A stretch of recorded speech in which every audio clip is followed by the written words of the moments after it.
कक्षा 9 के MP board के सभी विद्यार्थियों, लो जी आपका इंतजार की जो घड़ी है वो समाप्त आपकी अब हो चुकी है। यहाँ पर देखिए आप सभी की डिमांड पर जो सेट डी है अंतिम पेपर आपका, ठीक है। पहले मैंने आपको, आप सब जानते हैं, देख लीजिए ये सारे पेपर आपके 9th क्लास के ही हैं, ठीक है। ये 12, ठीक है, इसके बाद में ये आपका 13 डाल दिया है, 14 डाल दिया, और अंतिम जिसकी आपको भरपूर डिमांड थी यहां से, ठीक है, यही प्रश्न पत्र आपका आ रहा है, ठीक है। मैंने पहले से टिक मार के कर रखे हैं। दाब बढ़ाने पर निम्न में से किसके आयतन में कमी होती है, ठीक है। तो तीनों में, ठोस में भी, द्रव में भी और गैस में भी। डेटोल की जो बूंद को जल में मिलाते हैं तो कौन सी परिघटना घटित होती है, ऊर्ध्वपातन वाली, ठीक है। निम्न में से परमाणु की अधिकतम संख्या है, तो यहां पर द ऑप्शन राइट रहेगा। एक तत्व की परमाणु संख्या केंद्रक में स्थित किसकी संख्या के बराबर होती है, प्रोटॉन की। बांध में के जो जल में स्थिति ऊर्जा होती है, किसी वस्तु के काम करने की जो क्षमता उसे कहते हैं एनर्जी यानी कि ऊर्जा, ठीक है। परमाणु के किसी कक्ष में इलेक्ट्रॉन की अधिकतम संख्या होती है 2n²। ऊर्जा का ऐसा ही मात्रक है तो जूल है, क्या है, जूल, ठीक है। यहां से देखिए, और ये आपका इंग्लिश मीडियम वाले बच्चों का है, वैसे टिक मार के कर दिया है, बढ़िया से स्क्रीनशॉट आप ले सकते हैं, ठीक है। यहां से क्वेश्चन नंबर 7 है, ये 8 है, हो गया। चलिए अब है रिक्त स्थान, ठीक है। पहला जो है समस्थानिक, एक ही तत्व के परमाणु की संख्या, परमाणु है जिनकी द्रव्यमान संख्या तो भिन्न भिन्न होती है, ठीक है। तो ये दूसरा जो है, देखिए क्या है, आप पढ़ते हैं इसे। सभी जीवों की जो मूलभूत, सभी जीवों की मूलभूत इकाई है, तो क्या है, कोशिका। तो यहां पर मैं लिख देता हूं कोशिका। श्रव्य तरंगों की जो परास होती है वो होती है 20 हर्ट्ज से 20,000 हर्ट्ज। ठोसों की अपेक्षा द्रवों के मिश्रण की जो दर है वो अधिक होती है। बर्फ, जल एवं वाष्प के रिक्त स्थान गुण समान होते हैं। रासायनिक,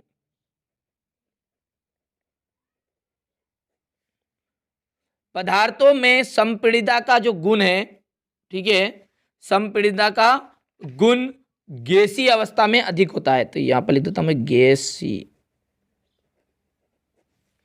टिंडल प्रभाव कोलाइड विलयन का एक प्रकाशिकी गुण है,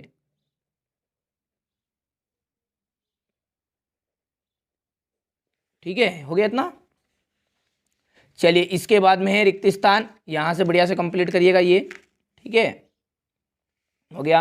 अब है सही जोड़ी, ठीक है। शक्ति, शक्ति का आप सब जानते हैं, इसका बनेगा कार्य बटा समय। रेखित जो पेशी है वो आपकी ऐच्छिक पेशी हो गई। कार्य की इकाई, ठीक है, कार्य की इकाई होगी ये जूल।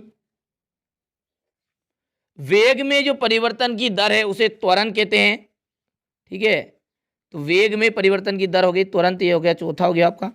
लाइसोसोम को स्वाघाती थैली या आत्मघाती भी बोलते हैं, स्वाघाती थैली कहते हैं। माइटोकॉन्ड्रिया कोशिका का बिजली घर हो गया है। हाइड्रोजन परमाणु के 1 मोल 1 ग्राम हाइड्रोजन के परमाणु के बराबर होता है, तो यहाँ पर ये आपका 7वां हो गया। और तंत्रिका जो ऊतक है इसका आपका अंतिम आ जाएगा न्यूरॉन, ठीक है। तो ये आपकी जोड़ी हो गई, भर लीजिएगा आप, ठीक है। चलिए इसके बाद में इंग्लिश मीडियम वाले बच्चों का यहाँ पर देखिएगा, ये यहाँ से है, यहाँ पर देखिए ये आपका 5 है, ये फिर 6 है, भर देता हूँ मैं, ये आपका 8 है, फिर ये 8 के बाद में 7, 7, 3, 4, ठीक है, 4, और ये आपका 1 है और ये 2 है, ठीक है, हो गया इतना। कड़कनाथ किस जंतु की नस्ल है, ठीक है। यहां से देखिए कड़कनाथ जो है वो मुर्गी की नस्ल है। नमक एवं आयोडीन के मिश्रण को किस विधि द्वारा पृथक किया जाता है, ठीक है, ऊर्ध्वपातन द्वारा।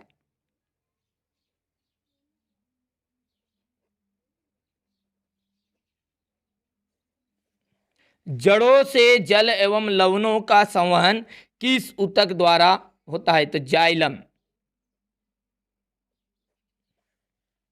वेग में प्रति सेकेंड होने वाली कमी को क्या कहते हैं? तो वेग में प्रति सेकेंड होने वाली कमी कहलाती है मंदन।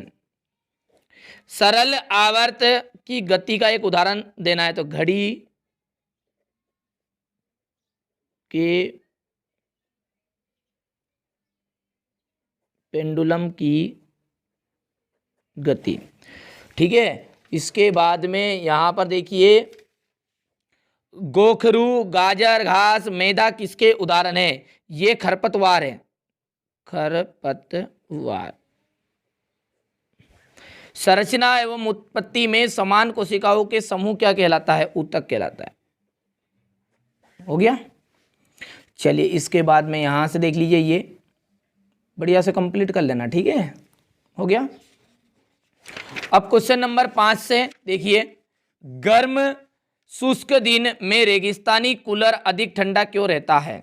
वाष्पीकरण की गुप्त उष्मा से आप क्या समझते हैं? यौगिक और मिश्रण में कोई दो अंतर बताने, कोलाइट के दो गुणधर्म बताने। ठीक है, सब कुछ सॉल्यूशन सहित मिलेगा आपको। यहाँ से देखिए केनाल किरणें, 3 कक्षाओं वाले बोर के परमाणु मॉडल का चित्र बताना है। यहाँ से देखिए 9वां हो गया ये हृदयक पेशी। इसके बाद इसका तो आ गया, ये 11वां क्वेश्चन है। सदिश राशियों को परिभाषित करना है, एक समान गति से आप क्या समझते हैं? उदाहरण सहित बताना है। ये आपका क्वेश्चन नंबर 13 हो गया है। क्रिकेट बॉल को कैच करते समय अपने हाथ को पीछे क्यों खींचता है क्रिकेटर? ठीक है, यहाँ से देख लीजिए। द्रव्यमान और भार में कोई दो अंतर है। मुक्त पतन क्या है? पानी की सतह पर रखने पर कोई वस्तु क्यों तैरती है, डूबती है, बताइए। ठीक है, यहाँ से देखिए पादप एवं जंतु कोशियों में 3 अंतर बताना है। ये अथवा हो गया इसका। सब कुछ सॉल्यूशन सहित मिलने वाला है। ठीक है, ये क्वेश्चन नंबर 18 आपका है। मत्स्य संवर्धन के कोई 2 गुण 2 दोष दिखने हैं। ये क्वेश्चन नंबर आपके 20 हो गया है। ठीक है, ये यहाँ से ठीक है हो गया। स्क्रीनशॉट ले लिया इतना। चलिए इसके बाद में यहाँ से देख लीजिए।